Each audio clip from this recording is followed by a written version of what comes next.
Everyone আপোনালোক সকলোকে মোৰ চেনেলৰ অন্যটা নতুন ভিডিঅ'লৈকে স্বাগতম জনাইছোঁ। আগৰ ভিডিঅ'টো যিটো আছিলে আপোনালোকে ইমান ধুনীয়াকৈ ৰেছপন্ড কৰিছে সেই ভিডিঅ'টোত আৰু বহুতে কমেণ্টছ কৰিছে, লাইকছটো আহিছে বহুতখিনি আৰু মোক ইনষ্টাগ্ৰামতো আহি বহুতে মেছেজ কৰিছে যে সোনকালে নেক্সট ভিডিঅ'টো দিব লাগে আৰু সকলোৱে এটাই সুধি আছে যে প্ৰিপাৰেশ্যন কেনেকৈ ষ্টাৰ্ট কৰিব লাগে বা কেনেকৈ মই প্ৰিপেয়াৰ কৰিছিলোঁ আৰু SI বা পুলিচৰ বিভিন্ন ধৰণৰ ডিটেইলছ কিবা এইবিলাক সুধি আছিলে। চ' মই আজিৰ এই ভিডিঅ'টোৰ জৰিয়তে সেই কমেণ্টছবোৰৰ এনচাৰটো দিবলৈ চেষ্টা কৰিম। বিশেষকৈ যেতিয়া আমি এটা এক্সামৰ বিষয়ে এটা এক্সামত বাবে যেতিয়া আমি প্ৰিপেয়াৰ কৰোঁ তেতিয়া তাৰ মেইন বস্তুটো কি হৈছে যে চিলেবাছ। কিন্তু আমাৰ অসমৰ যিবিলাক এক্সাম হয়, ধৰি লওক আপোনাৰ ADRE বা SI হওক বা কনষ্টেবল নাইবা আমাৰ হাইকোৰ্টৰ যিটো এটা এক্সাম আহি আছে যোৱা এক্সামটো জুডিচিয়েল এডমিনিষ্ট্ৰেটিভ এছিষ্টেণ্টৰ, তো তেনেকুৱা ধৰণৰ যিবিলাক এক্সাম আছে সেই এক্সামবোৰৰ যিটো চিলেবাছ থাকে অলমষ্ট চিমিলাৰ হয়। আপুনি যেতিয়া অসমৰ কিবা এটা কম্পিটিটিভ এক্সামৰ বাবে যদি আপোনালোকে প্ৰিপেয়াৰ কৰে তেনেহ'লে আপোনাৰ প্ৰায় সকলোবিলাক অসমৰ যিবিলাক এক্সাম বাকীবিলাক হয় চাইমালটেনিয়াছলি বেলেগবিলাক এক্সামৰ কাৰণেও প্ৰিপেৰেশ্যন কৰাটো হৈ যায়গৈ। আপোনালোকে বেলেগকৈ প্ৰিপেয়াৰ কৰিব নালাগে। আপোনালোকে হয়তো দেখিছে যে যিসকলে বৰ্তমান ADREত পাছ কৰিছে তেওঁলোকে SIটো পাছ কৰিছিলে বা বেলেগ কিবা DME এক্সাম হওক বা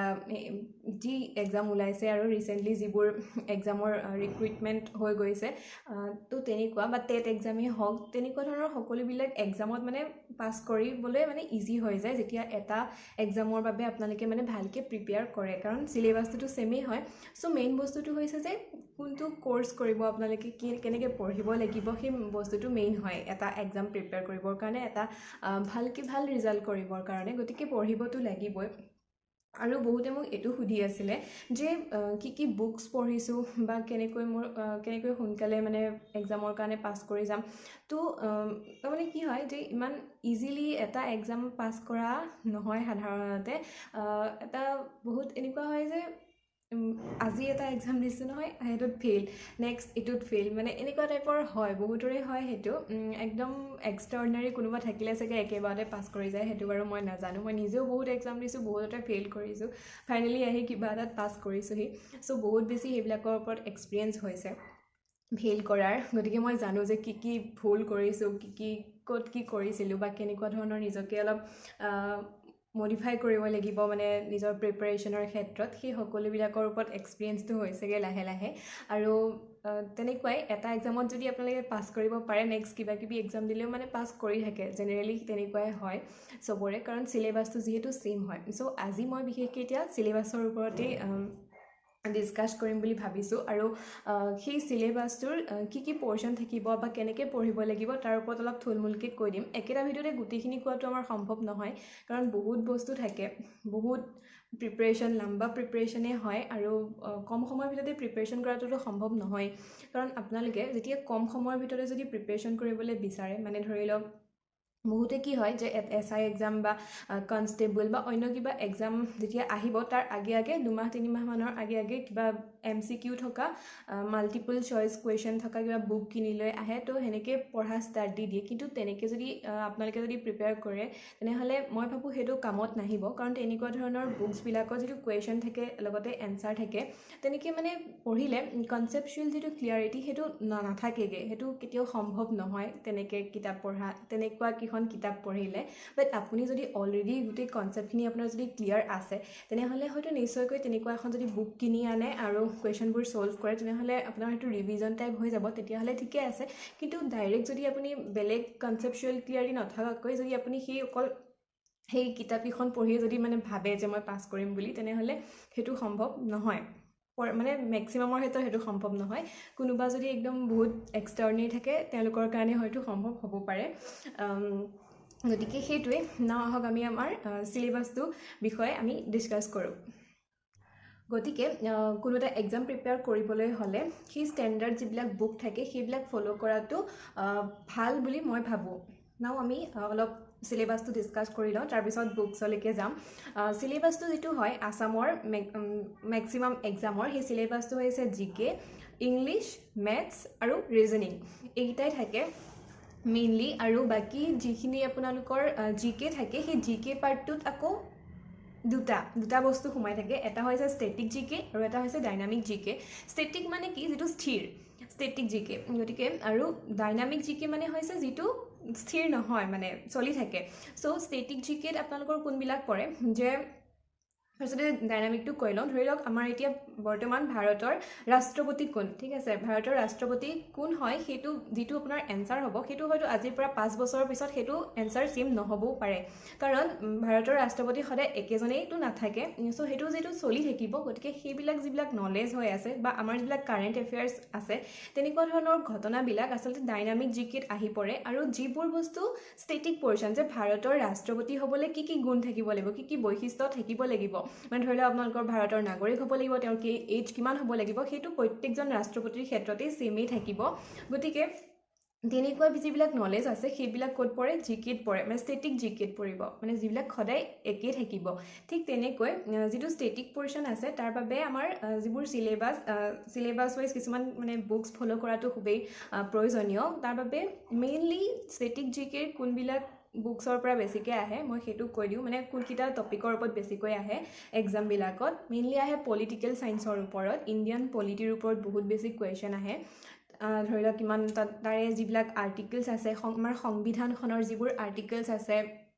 সেইবোৰ মানে ফাণ্ডামেণ্টেল ৰাইটছটো বহুত বেছি ইম্পৰ্টেণ্ট হয় তো তেনেকুৱা ধৰণৰ যিবোৰ আছে সেইখিনি আপোনালোকে ইণ্ডিয়ান পলিটিৰ পৰা কভাৰ কৰিব লাগিব আৰু বুকছ হিচাপে মই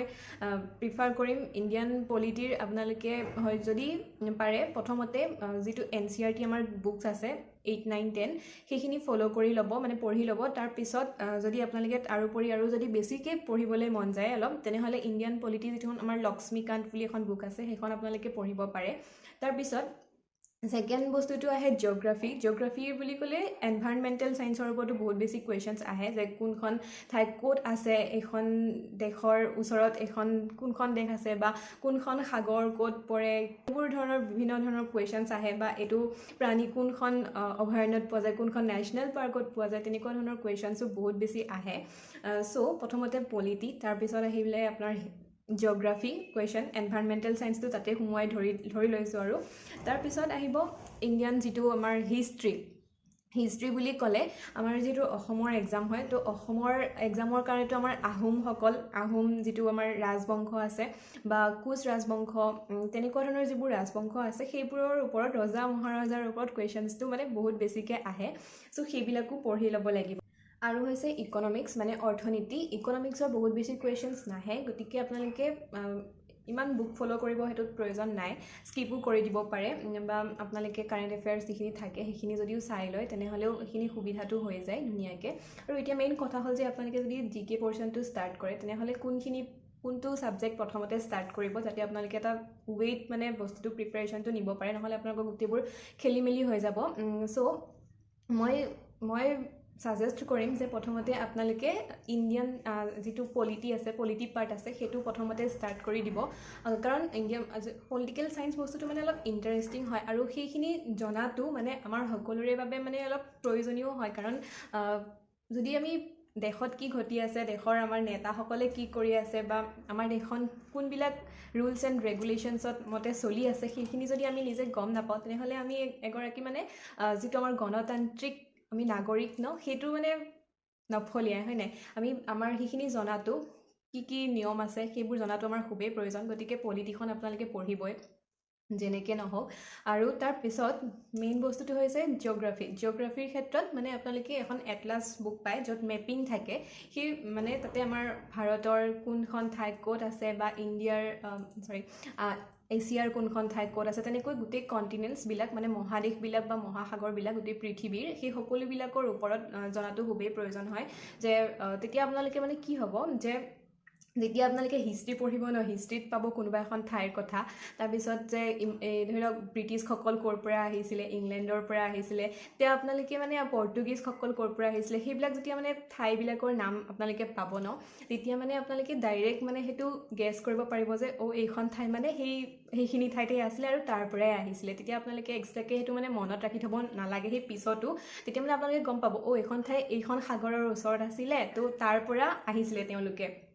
তেনেকুৱা বা আপোনালোকে কাৰেণ্ট এফেয়াৰ্ছতো যেতিয়া কিবা এটা এনেকুৱা নিউজ পাব যে এই দুখন কাণ্ট্ৰিজৰ মাজত মানে ফাইটিং হৈ আছে, তেতিয়াহ'লে আপোনালোকে আজি কাৰেণ্ট এফেয়াৰ্ছটো পঢ়িলে নহয়, যদি আপোনালোকে মানে মেপিং নাজানে তেনেহ'লে আজি পঢ়িলে আজি মনত থাকিব, কিন্তু হয়তো এমাহৰ পিছত বা দুমাহৰ পিছত আপোনালোকে এইটো পাহৰি যাব যে কোনকেইখন কাণ্ট্ৰি আছিলে, ক'ত আছিলে। কিন্তু আপোনালোকে যদি মেপিংটো ভালকৈ জানে তেনেহ'লে আপোনালোকে আজি পঢ়িলে তেনেহ'লে আপোনালোকে ডাইৰেক্ট তালৈকে গুচি যাব মানে আপোনালোকৰ মাইণ্ডটো। এনেকুৱা ধৰণৰ যিবিলাক